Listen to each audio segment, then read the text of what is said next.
Alors, je m'appelle Hervé Le Treut.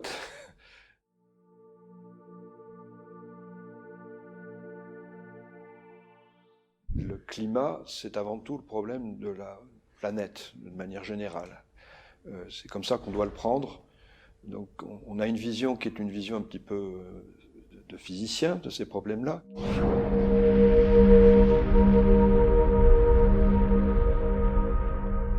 Une vision où on regarde comment la planète elle-même peut réagir à un chauffage. Donc, on s'intéresse beaucoup à des problèmes comme la pluie. Et puis, on a aussi un besoin de comprendre un petit peu mieux comment fonctionne tout ce qui vient autour, la vie, tout ce qui est lié à la présence humaine sur cette planète.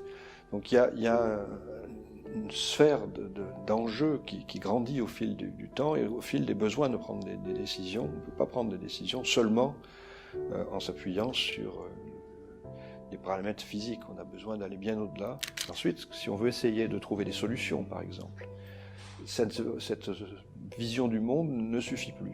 On a besoin effectivement de comprendre ce qui se passe localement, chez nous. Et cette compréhension-là est une compréhension qui ne dérive pas directement des modèles. Et on a besoin d'une science un petit peu différente aujourd'hui, qui s'appuie beaucoup plus sur des données, sur l'utilisation de données mesurées, d'indicateurs, pour comprendre aussi cette échelle intermédiaire qui nous amène ensuite à l'humain, beaucoup plus. On a émis beaucoup de gaz à effet de serre. On continue d'en émettre. C'est ça la première des choses que l'on sait. Le problème du réchauffement, c'est un problème qui a d'abord une origine relativement simple. On met dans l'atmosphère des gaz. Ces gaz ont un effet qui empêche la planète de se refroidir. C'est-à-dire que la planète se réchauffe sous l'effet du rayonnement solaire et doit évacuer cette chaleur-là. Et quand elle essaie d'évacuer cette chaleur-là, elle le fait au travers d'un système qu'on appelle les infrarouges. Donc, les infrarouges, on a mis du temps à découvrir ça, mais c'est au 19e siècle quand même. Donc aujourd'hui, on a un système qui empêche la planète de se refroidir. Donc il la laisse se réchauffer. Et c'est quelque chose qui va en croissant. Et cette croissance est d'autant plus grande que les gaz à effet de serre restent longtemps dans l'atmosphère. Alors comme ils restent longtemps, on est dans une situation où ils vont se cumuler. Donc on a constamment un cumul de gaz à effet de serre qui se produit aujourd'hui, et ce cumul croît très rapidement. Donc aujourd'hui on est confronté, et c'est ce que les modèles nous disent, on est confronté à une situation où on a d'un côté les gaz qui ont déjà été émis. Ces gaz qui ont déjà été émis font que le futur est déjà écrit en partie. Donc on a une capacité à anticiper ce qui va se passer par les émissions passées. Et cette capacité, elle nous permet aussi d'essayer d'anticiper ce qui va se produire dans le futur à partir des émissions d'aujourd'hui. On a au niveau de la planète des zones vulnérables qui sont très différenciées. En fait, là, près de l'équateur, on a un réchauffement qui est très marqué, qui est très fort et qui est très confiné. En fait, on sait qu'entre 30 degrés sud et 30 degrés nord, on a un climat chaud et qui va rester coincé dans ces limites-là. Au fur et à mesure qu'on aura un réchauffement, on va réchauffer cette région-là. Donc c'est une région qui devient de plus en plus vulnérable au fil du temps parce qu'il y a tout un élément de chauffage qui va rester sur place dans la région intertropicale. Donc c'est une zone qui, de ce point de vue-là, est extrêmement vulnérable. Dans la région polaire, on a aussi des régions très vulnérables qui sont moins habitées, mais qui sont tributaires de tout ce qui est enneigement, de tout ce qui est glace en train de fondre aujourd'hui. Et cette fonte alimente une réaction très rapide en fait, de ces régions polaires par rapport à tout ce qui peut se passer dans le futur. Mais par contre, ce que l'on voit, c'est que cette notion de vulnérabilité, elle est très souvent celle qui nous permet de comprendre, d'appréhender ce qui peut se passer dans le futur. On a du mal à voir des choses qui soient datées quand on parle du futur. Le futur va justement se développer de manière un peu différente selon les différentes formes de vulnérabilité. Donc on a besoin de travailler cela, je dirais, en faisant un peu du sur-mesure selon les différentes régions du monde. Ce qu'on peut dire néanmoins, c'est que la zone intertropicale sera la zone, est déjà la zone qui souffrira le plus très certainement, parce qu'il fait déjà très chaud, et puis il y a une limite en termes de chaleur qui est celle de notre biologie.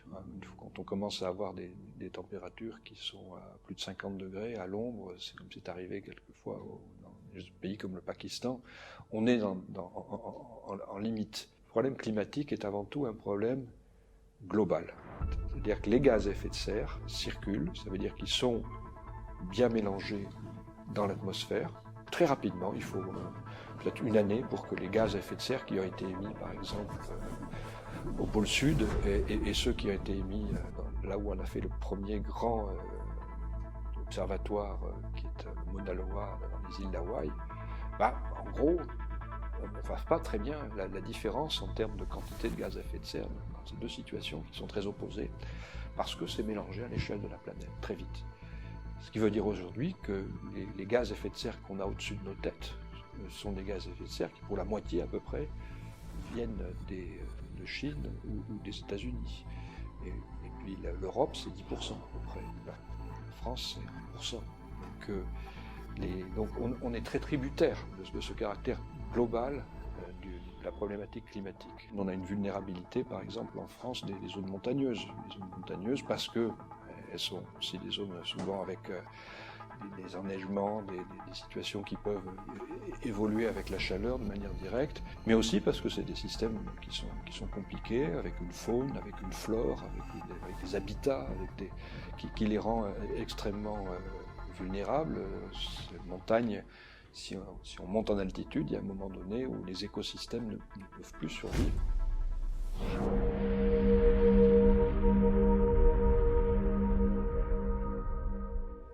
Donc l'Aquitaine s'est agrandie, on a un territoire qu'on doit gérer maintenant, qui nous est proposé dans une version un petit peu plus large, un peu plus grande, donc ça c'est très bien. Maintenant ce qu'il faut, c'est effectivement trouver des outils à l'échelle de cette région. Et je crois que dans les outils qui sont importants, il y a effectivement des outils de diagnostic, qu'est-ce qui se passe, des outils aussi de mobilisation. Et donc cette mobilisation, je pense que puisqu'on est en Nouvelle-Aquitaine, il est important qu'elle soit à l'échelle de la Nouvelle-Aquitaine.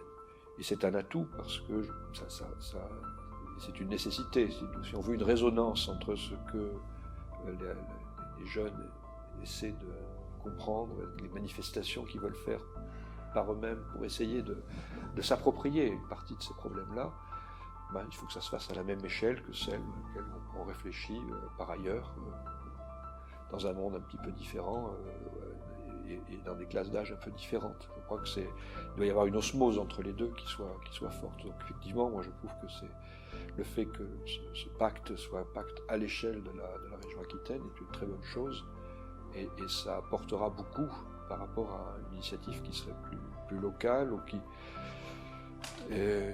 qui se développerait dans un cadre qui ignore en fait trop fortement la région Aquitaine. Le pacte peut se développer partout où il veut, mais enfin il faut que la région Aquitaine soit présente. La problématique locale, c'est une problématique qui est à la fois nécessaire, parce que c'est là que se font les choses, vraiment. Donc on a besoin de travailler à l'échelle locale, ce qui est jusqu'à présent pas toujours apparu comme une réalité d'évidence, parce que l'idée que quand même c'est à l'échelle globale que se manifestent vraiment les problèmes climatiques, avec des gaz qui se répartissent un peu partout sur la planète, avec un réchauffement, surtout un réchauffement global, et une nécessité d'avoir des politiques qui sont des politiques à l'échelle effectivement aussi de la planète. Néanmoins, l'échelle locale, c'est l'échelle où se font les choses. Quand on regarde ce que sont les émissions, qui font les émissions de gaz à effet de serre aujourd'hui, on parle de transport, de transport de proximité aussi, on parle d'habitat, on parle de développer des énergies nouvelles, on parle de développer des filières agricoles, on parle aussi d'essayer de développer des filières industrielles. Bon, tout ça, c'est des choses qui s'incarnent toujours dans un territoire, localement. Donc, il n'y a pas de séparation entre ce qui est une dimension locale et une dimension autre. Il y a toujours un endroit où les choses s'impriment localement. Ce qu'on veut, c'est que ce travail soit fait effectivement dans le respect de ce qui peut être les particularités d'une région. Ce qu'elle peut apporter en plus, ce qu'elle peut permettre en plus. Et il y a toujours une différence au sein même de la région Nouvelle-Aquitaine. On a des situations qui sont très différentes, avec des montagnes, avec des zones littorales, avec des montagnes qui peuvent être très, très différentes entre les montagnes du Limousin et les montagnes des Pyrénées. Donc on a tout un spectre de choses qu'on doit aller investiguer en mesurant les différences que ça peut avoir. Si on veut rester sous les 1,5 degrés de réchauffement, on a une trentaine d'années, un peu moins maintenant, pour avoir supprimé en gros tout ce qui est voiture à moteur, tout ce qui est à moteur thermique. Donc un changement d'une brutalité extraordinaire. Je pense qu'il ne s'est rien passé qui a représenté un changement aussi rapide dans notre histoire récente. Le réchauffement conduit au relèvement du niveau de la mer, parce que les glaciers fondent. Donc ça, c'est une conséquence qui est directe, qui va prendre du temps à se développer, mais qui fait qu'on peut imaginer quand même que toutes les zones littorales sont des zones qui seront à reconsidérer dans la gestion qu'on en fait. Il y a des zones qui peuvent disparaître. La Camargue, par exemple, en fin de siècle, n'existera peut-être plus, de même que le Morbihan aura des problèmes, de même qu'il y a beaucoup de régions littorales comme ça, dont il faut. Puis la zone Nouvelle-Aquitaine est une zone de littoral extrêmement fragile, surtout la zone sableuse. Il y a une phrase que j'ai trouvée un petit peu par hasard et que je cite souvent dans la fin de mes exposés, c'est que consiste à dire que l'universel, c'est le local sans les barrières. Ça vient d'un portugais. Et je trouve que c'est une très belle notion, en fait. C'est-à-dire que, oui, on est obligé de travailler au niveau de l'humain. Mais on doit le faire quand même dans le respect des situations très variées qui existent sur la planète et avec un effort de solidarité qui soit adapté à cela. Et on ne doit surtout pas imaginer que travailler localement, c'est s'enfermer localement. Et je dis ça parce qu'effectivement, dans les circonstances que vivent les différents pays de la planète aujourd'hui, il y a quand même une tentation vers ça, vers un repli identitaire. Moi, je suis très amoureux des cultures régionales françaises, mais je pense que le repli doit certainement pas être quelque chose qui fasse oublier la nécessité d'un travail à l'échelle des humains un peu partout sur la planète.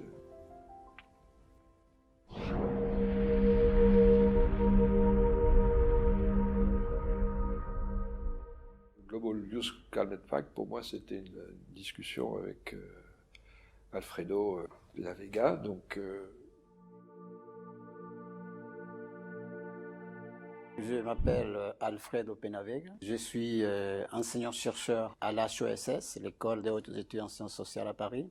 Et j'ai eu une opportunité, et c'était un projet européen sur la question écologie et environnement. Il fallait que je montre comment l'écologie pouvait avoir, disons, une importance lorsqu'on réfléchit sur les modèles de production, comment l'écologie pouvait avoir un rôle significatif. Le pacte, en réalité, j'ai toujours dit ça, c'est que si la société n'apprend pas, eh bien la société va rester longtemps éloignée de décisions, éloignée des discussions, éloignée des grands débats. Et j'étais invité comme observateur à la conférence du changement climatique à Copenhague. Et il y avait la question du climat. Et donc, ils m'ont demandé de participer en tant qu'observateur avec elle. Donc, nous sommes allés. Et je me suis retrouvé dans un endroit, effectivement, où énormément de monde. Que des adultes. Et on voyait très peu à l'intérieur, je parle. À l'extérieur, il y avait beaucoup de jeunes, mais à l'intérieur, il n'y avait rien. Il y avait très peu, pratiquement pas. Des jeunes de 18 ans, 17 ans, ça, on n'avait pas. C'était même pas permis, je pense. Et donc, je me suis dit, bon, on parle des effets du changement climatique à 15 ans, à 20 ans, à 30 ans. Et donc, pour moi, c'était une évidence, mais plus qu'une évidence, ben, il fallait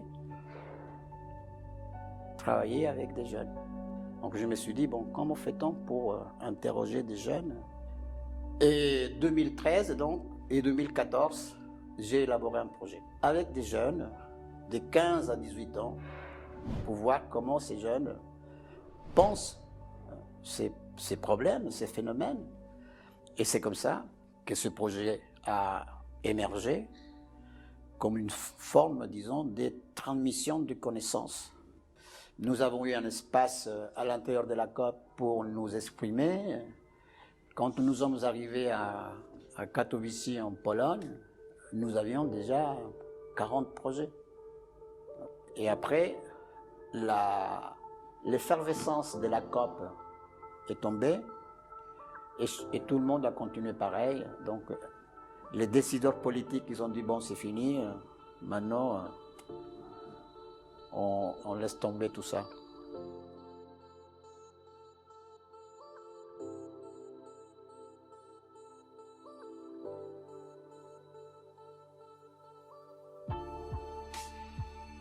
Et un jour, au hasard fait que je suis tombé sur le rapport scientifique de la Nouvelle-Aquitaine sur le changement climatique, dirigé par M. Le Trott. Et quand j'ai vu ce document, et je me suis dit, ce document peut être un outil extraordinaire, pédagogique. Et c'est comme ça que je me suis approché encore une fois de la région pour voir comment on pouvait justement utiliser, rendre ce document accessible à un dialogue avec les jeunes. Toujours, ce dialogue passe par les scientifiques, les profs et les jeunes.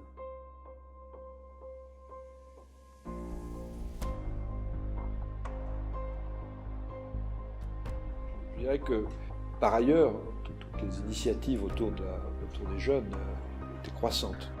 J'ai vu ça dans d'autres milieux, dans les COP par exemple.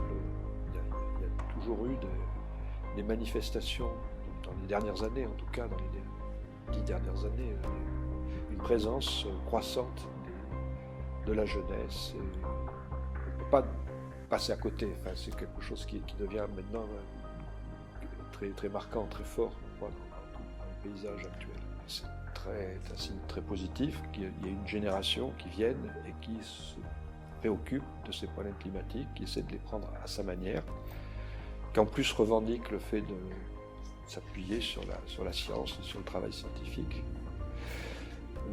C'est vrai que je pense que cette prise de conscience, elle est nécessaire, elle est bienvenue, elle relève d'une urgence réelle. Par ailleurs, moi, je ne peux pas m'empêcher de penser qu'elle ne suffit pas. Et que, donc, il y a toute cette génération qui s'est manifestée. Je crois qu'elle doit aussi se confronter à la réalité de problèmes qui sont complexes. Et donc, il y a cette dimension-là aussi qu'il ne faut pas oublier.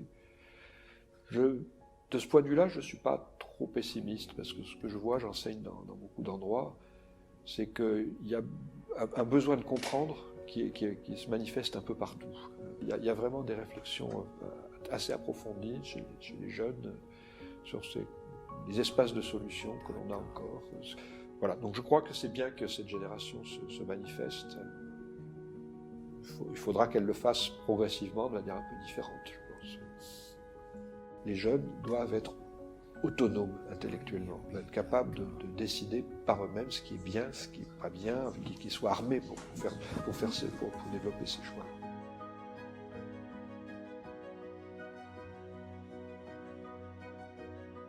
Nous attendons que ces jeunes puissent s'approprier de ces connaisses, puisque c'est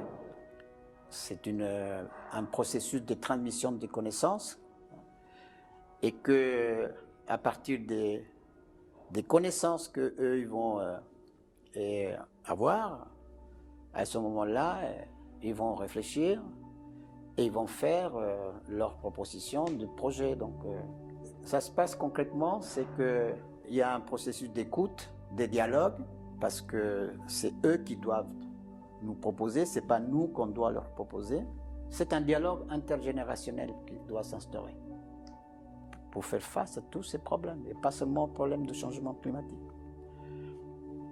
La situation est dans certaines régions du monde est catastrophique et pour pas dire irréversible. On ne peut pas fermer les fenêtres, fermer les portes et rester à la maison à attendre qu'arrive le jour. Donc il faut, à mon avis, avoir un peu d'espoir, hein, que les choses peuvent changer. C'est difficile, parce que le climat, et ça je parle du climat, c'est l'atmosphère maintenant, elle n'est pas simple de tout point de vue. Et je sais que les jeunes ont perdu depuis très longtemps confiance envers les adultes et encore plus envers les décideurs politiques. You only speak of green, eternal economic growth because you are too scared of being unpopular. Le climato-scepticisme, je crois qu'il faut le vaincre petit à petit. Je pense qu'il faut effectivement créer des espaces de discussion partagés qui permettent de donner confiance. En fait. Le travail que l'on a fait n'était pas du tout un travail destiné vers l'alerte, c'est un travail destiné vers la compréhension des enjeux. Les enjeux vrais sur lesquels on doit débattre aujourd'hui, c'est qu'est-ce qu'on fait. Les symptômes du changement climatique sont là et on doit trouver les moyens d'agir. On est face à des enjeux qui sont de nature extrêmement diverse et la notion d'éducation, on en a parlé déjà, mais elle est absolument essentielle. Cette éducation, aujourd'hui, en France, elle doit se confronter à des populations qui ont reçu une éducation très différente. Pour l'ensemble de la population, je pense que c'est quelque chose qui doit toucher l'ensemble de la population. Et c'est pas le cas aujourd'hui, c'est pas le cas, et je pense que c'est une perte très forte pour notre pays. C'est un travail très difficile. Et je pense que c'est le plus difficile. Et le reste, les intégrer, travailler avec, c'est facile, mais les aider à reprendre, disons, espoir et confiance, parce que c'est une question de confiance. Hein. Là, ça joue la confiance. Il n'y a plus de confiance. Et ce projet, je crois que le grand défi est contribuer à ce que les jeunes reprennent confiance et espoir.